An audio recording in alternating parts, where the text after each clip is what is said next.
वो जैसे ही अनार के बाग में उतरती है, एक बहुत बड़ा सा राक्षस आकर उसको दबोच लेता है। मैं पूनम की रात में तुम्हारा शिकार करके अमर हो जाऊंगा। और स्वीटी चिड़िया बहुत डर जाती है और उस राक्षस की बहुत ज़्यादा मिन्नत करती है, लेकिन वो उसकी मिन्नत अनसुनी करके उसे अपनी गार की तरफ लेकर चला जाता है कि उसकी मामा एक गार में एक पिंजरे में बंद है।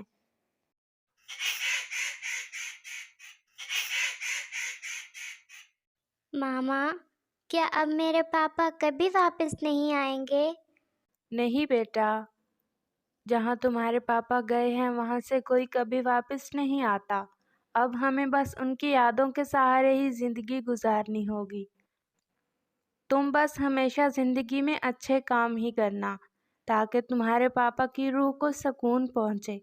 जी मामा, मैं हमेशा आपका कहना मानूंगा और अच्छे काम ही करूंगा। स्वीटू का पापा इस दुनिया से जा चुका था।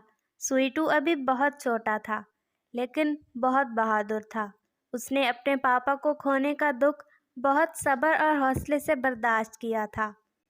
स्वीटू की कौवे के बेटे से बहुत दोस्ती थी।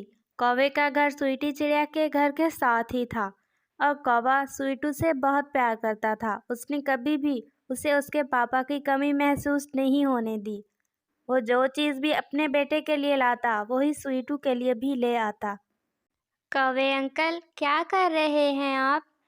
कुछ नहीं बेटा, मैं बस दाना की तलाश में ही जा रहा था। तुम सुनाओ, क्या कर रहे हो? कुछ खाकर आए हो क्या? नहीं कौवे अंकल, मम्मा कल थोड़ा सा ही दाना ले आई थी, जो रात को ही खत्म हो गया था। स्वीटू बेटा, ये बात तुमने बिल्कुल अच्छी नहीं की। मैं तुमसे अपने बच्चों की तरह ही प्यार करता हूँ।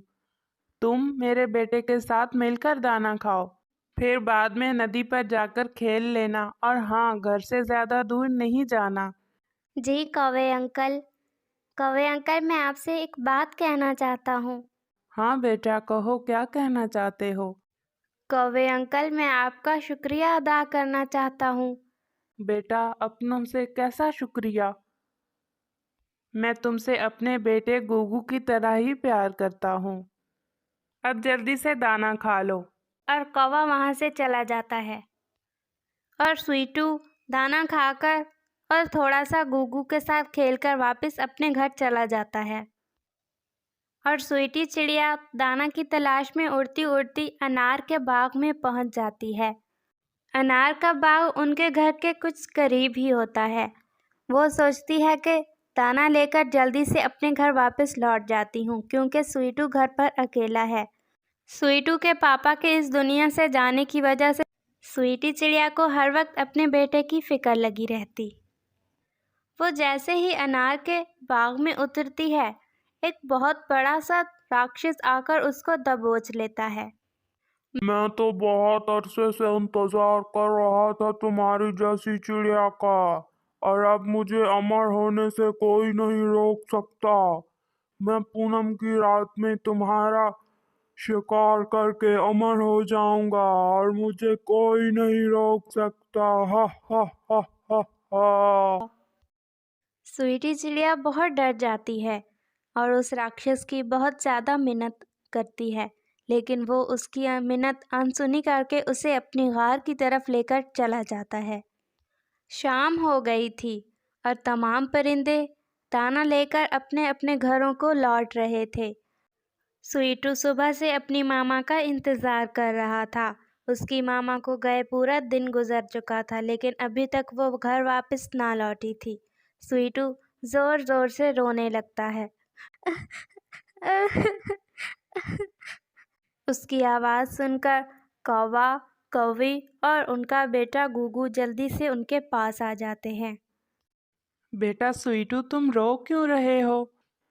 कौवे अंकल, मैं क्यों ना रोऊं? पहले मेरा पापा इस दुनिया से चला गया और अब मेरी माँ को भी सुबह से गए हुए शाम हो गई है। वो अभी तक नहीं लौटी।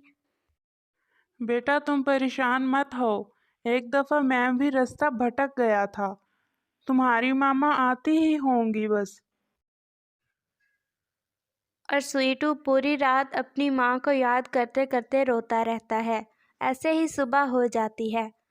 सुबह स्वीटू अपने दोस्त गुगू के साथ मिलकर अपनी मामा को ढूंढने निकलता है।